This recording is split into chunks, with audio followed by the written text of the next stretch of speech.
تجارت سلاحان کرنه بازرگانی و قاچاقچیتی شونواران 125 کس روز آوای کردستانی هاتنه گرتن تشتین شونواران خواستنه بدزن ببن در بفروشن جبروی هاتنه گرتن ده سال 2023 سال در باسبوی ده کشتنه بمبست عن قصد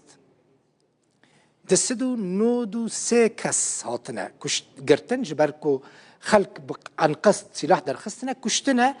کسین کو هاتنه گرتن جی هجمار وان ده 139 ده 193 کسن کشتنه بشاشتی سلاح را کرنه بشاشتی لهنه که خستنه 13 کس بشاشتی کسین کو قاتلین بشاشتی بونش 13 کس هاتنه گرتن دی سال 2023 سال در باسبوی ده کسین کو بسوجه سخت کرنا بلگیان دوکومنتان هاتنه گرتن اوجی نکیمن 198 کسن یعنی سخت کار بونه کرتی سخت کاری دوکومنتا کرنه پاسپورت نفوسن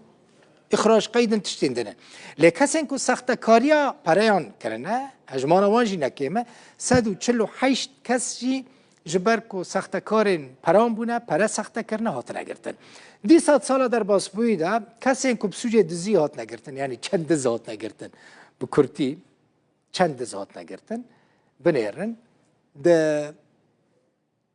2023 ده 2008 دز هاتنه گرتن جاره که مجواره گوتو بنظام تی بیرا و یا نه مگوت های و جمال و هبه دما که هندرکتن مالا خفالا نهیلن جبر که دز زیده بونه ها یعنی جبر وی کیجی من وکه آگاداریه که شاربونه که جواره گوتو بو جبر ماده نشبر چند کس هاتنه گرتن یعنی تجارت وان کرنه و خارنه برنه و آنینه هجمار وان جی نکیمت 2023 ده 122